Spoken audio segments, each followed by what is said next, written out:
భవిష్యత్ తరాలకు బంగారు బాటలేసే బాధ్యత మన అందరి మీద ఉన్నది.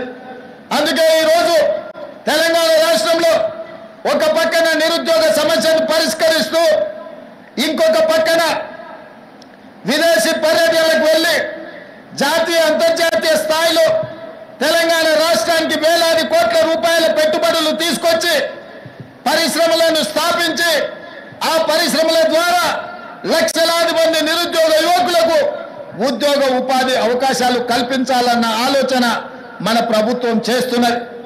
ఈరోజు ఉద్యోగాలే కాదు, నిరుద్యోగ సమస్యను పరిష్కరించడమే కాదు, ఈ సమాజంలో పెట్టుబడులు తీసుకురావడమే కాదు, రైతన్నలు నేతన్నలు పట్టణ అన్నం పెట్టేది రైతన్నలైతే ఆ రైతన్నలకు ఆత్మగౌరవంతో బ్రతకడానికి నేతన్నలు సహకరిస్తున్నారు.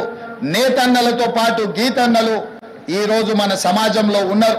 కుల వృత్తులు చేతి వృత్తులను బలోపేతం చేస్తూ ఆ వృత్తులను ఆదుకుంటూ ఈనాడు తెలంగాణ రాష్ట్రంలో 8 నెలల్లోనే సరిగ్గా 27 రోజుల్లో 18,000 కోట్ల రూపాయలు రైతు రుణమాఫీ చేసి 22,22,687 మంది రైతుల ఖాతాలో 18,000 కోట్ల రూపాయలు వేసిన చరిత్ర ఈ దేశంలోనే మొట్టమొదటిది.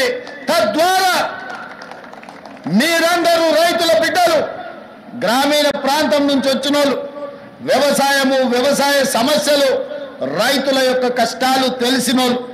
నేను కూడా గ్రామీణ ప్రాంతానం నుంచి వ్యవసాయ కుటుంబం నుంచి వచ్చిన వాడినే, రైతు యొక్క కష్టాలు నాకు తెలుసు.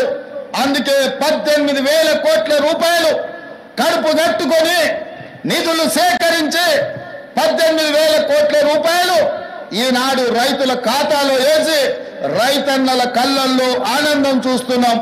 వ్యవసాయం దండగ కాదు, వ్యవసాయం పండుగని నిరూపించి ఈనాడు తెలంగాణ రాష్ట్రంలో రైతుల ఆత్మగౌరవంతో తలెత్తుకునే విధంగా రాష్ట్ర ప్రభుత్వం నిర్ణయాలు తీసుకుంటున్నది.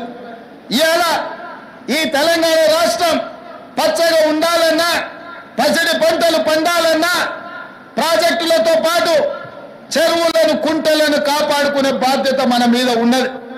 నిన్న మన మీరందరూ చదివి ఉండొచ్చు, చూసి ఉండొచ్చు. రేవంత్ రెడ్డి గారికి ఏమొచ్చిందయ్యా, హైడ్రా పేరు మీద మీ చెరువుల్లో విలాసవంతమైన విల్లాలు కట్టుకుంటే ఆయన నేల గూలుస్తున్నాడు అని. నేను ఒక్క మాట అడగదలుచుకునే వేదిక మీద నుంచి తెలంగాణ ప్రజల్ని, ముఖ్యంగా హైదరాబాద్ నగర వాసులని, 1908లో ఈ మహానగరం మీద వరదలు ఉప్పెనై కమ్మేస్తే వేలాది మంది ప్రాణాలు కోల్పోతే ఆనాటి నిజాం సర్కార్ మోక్షగుండం విశ్వేశ్వరయ్యను ఆర్కిటెక్ట్ గా నియమించి 100 కోట్ల రూపాయల నాడు ఖర్చు పెట్టి ఉస్మాన్ సాగర్, హిమాయత్ సాగర్ ను నిర్మించారు. అనంతగిరి కొండల నుంచి వచ్చే వరదల్ని నిలువరించిన నీళ్లను ఈ మహానగరానికి తాగునీటి వసతులుగా ఏర్పాటు చేసింది. ఒకనాడు ఎక్కడి నుంచి హైదరాబాద్ నగరానికి తాగునీళ్ళు వచ్చేది కాదు. ఉస్మాన్ సాగర్, హిమాయత్ సాగర్ నుంచే లక్షలాది మంది హైదరాబాద్ బిడ్డలకు తాగడానికి నీళ్ళు ఇచ్చారు. హైదరాబాద్ దాహార్తిని తీర్చిన ప్రాజెక్టులు గండిపేట, హిమాయత్ సాగర్. ఇలాంటి ప్రాజెక్టుల చుట్టూతా బాగా సంపాదించుకున్న వాళ్ళు, ఆగర్భ శ్రీమంతులు ఫామ్ హౌజులు కట్టుకున్నారు. వాళ్ళు ఫామ్ హౌజులు కట్టుకుంటే మనకు అభ్యంతరం లేదు, వాళ్ళు సంతోషంగా ఉండడమే మనకు కావాల్సింది. కానీ ఆ ఫామ్ హౌజులలో ఉన్న డ్రైనేజ్ కనెక్షన్ లేదు. వాళ్ళ డ్రైనేజ్ తీసుకొచ్చి గండిపేట నీళ్ళలో కలిపిండ్రు. వాళ్ళు వాడిన డ్రైనేజ్ నీళ్లు గండిపేట నీళ్ళలో కలిస్తే ఆ నీళ్లు తాగడానికి నగరానికి ఇస్తున్నాం. నేను అడుగుతున్న మిత్రులారా, ఇవాళ మీరు చెప్పండి, ఎవరో బలిసినోడు కట్టుకున్న ఫామ్ హౌస్ డ్రైనేజ్ నీళ్లు గండిపేట తాగు నీళ్ళలో కలుస్తుంటే ఆ నీళ్ళని నగర ప్రజలకు తాగడానికి ఇస్తే ముఖ్యమంత్రిగా నేను వైఫల్యం చెందినట్టు కాదా? ఒక్కసారి ఆలోచన చెయ్యండి.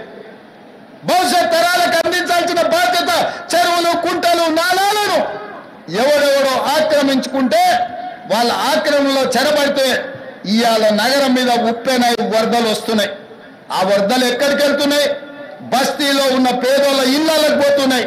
పేదోళ్ళు జీవితకాలం కష్టపడి సంపాదించి ఫ్రిడ్జ్, టీవీ, మంచము, బట్ట